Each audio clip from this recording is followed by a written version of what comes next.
Até o momento, 66.501 casos, isso está no painel nosso eletrônico, cada vez mais, nós não vamos detalhar todos os estados, isso está nos materiais, e 4.543 óbitos. Até ontem, nós tivemos um incremento em relação a ontem de 7,5%. São 4.613 casos novos nas últimas 24 horas e dos 4.543 óbitos, 8% de incremento, ou seja, 338 casos. Pode passar, Renato?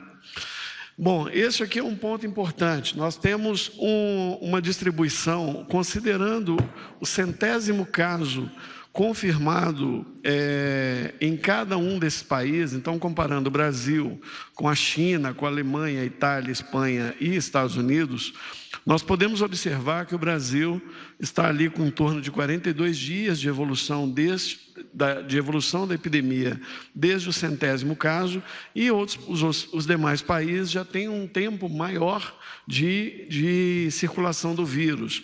E nós podemos observar também neste padrão que o Brasil está com um número de casos confirmados inferior ali em relação aos demais países, considerando o 100º caso confirmado em cada país. Mas, posso fazer um comentário? Por favor. Só tem uma coisa que é importante colocar. Quando a gente coloca dados positivos ou negativos, de forma alguma a gente quer influenciar, tentando minimizar ou piorar o que está acontecendo. O nosso objetivo aqui é informar e mostrar para vocês as informações que a gente usa no dia a dia para enxergar o problema e tomar decisão. Então, fundamental, a nossa transparência com vocês, com a sociedade, é o que norteia o que a gente faz, tá? Então, qualquer coisa, eu percebi da última vez que eu comentei sobre alguns números, que não dá para você colocar números de forma rápida e superficial.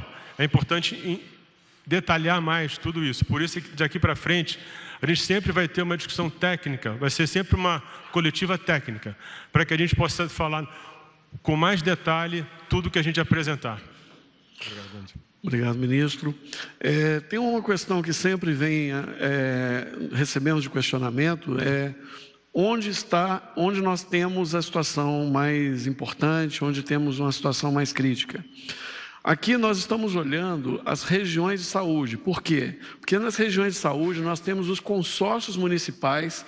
Então, os municípios que fazem parte de uma região, eles utilizam o mesmo equipamento de saúde. Então, o município menor vai para o município polo e acaba influenciando. Então, é muito importante olhar esses dados, não somente do ponto de vista municipal, isoladamente, mas dentro de uma rede de colaboração que existe em cada região do país. E olhando essa rede, ou seja, projetando esses dados, do lado esquerdo nós temos os casos de Covid, ou seja, os casos totais e por região de saúde. Podemos ver no vermelho mais escuro as regiões de saúde que estão mais impactadas pela doença neste momento. Então, temos ali a região norte do país, temos também algumas áreas da região sudeste e outras áreas da região nordeste, ou seja, sempre grandes centros urbanos ou regiões metropolitanas de modo geral. Do lado direito, nós temos o coeficiente de mortalidade por 1 milhão de habitantes.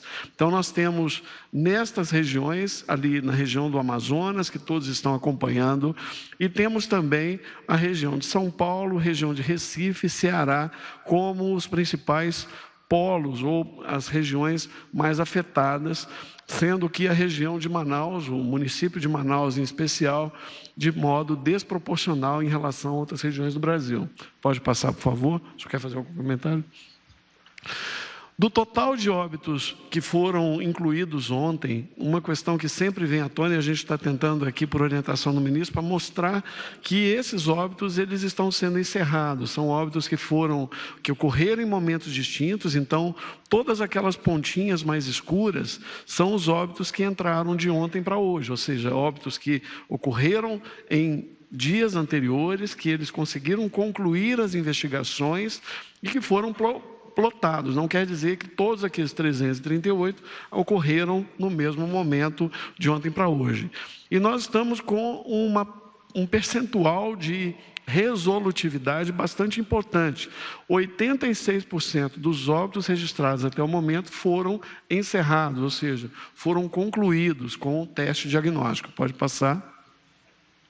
Aqui a distribuição por faixa etária. Nós temos 69% das pessoas acima de 60 anos com o Covid, ou seja, a maior proporção ainda se observa em pessoas com mais de 60 anos. E dos grupos de risco, nós podemos observar que as pessoas com menos de 60 anos, a obesidade é um fator de risco importante, e para as pessoas acima de 60 anos, as doenças crônicas, principalmente as cardiopatias. Pode passar?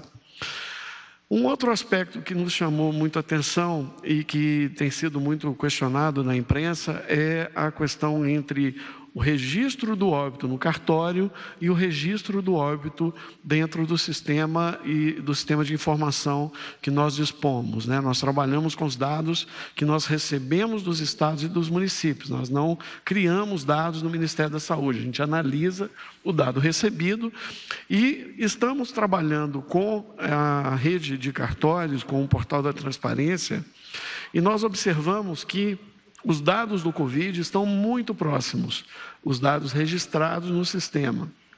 Possivelmente, nós temos dados que ainda precisam ser alimentados, e para isso nós estamos, nesta semana, articulando com os estados e municípios para que façam a transferência dos registros do Sistema de Informação de Mortalidade diariamente. Isso acontecia por semana. Então, esse delay, esse atraso, ele acabava influenciando. Então, nós observamos que 247 é a diferença entre o dado do registro cartório civil e o dado que nós dispomos no Brasil. Isso deu uma aprimorada importante. Por favor, ministro. Um comentário que eu quero fazer é que a gente o tempo todo se preocupa quais são as possibilidades de erro das informações que a gente recebe. Então, saber se é subnotificado, se é notificado demais, qual é o poder do teste de realmente refletir o que acontece com as pessoas. Uma das grandes dificuldades de você interpretar qualquer informação é você trabalhar a incerteza que existe nela. E só para deixar isso claro, toda vez que a gente anuncia um número aqui, é o número que a gente está apresentando, mas a gente sempre olha tentando entender o que pode estar por trás daquele número e o quanto aquilo pode estar errado e por que margem aquilo pode estar errado. Isso é fundamental para a gente entender exatamente o que está acontecendo e definir o que a gente vai fazer.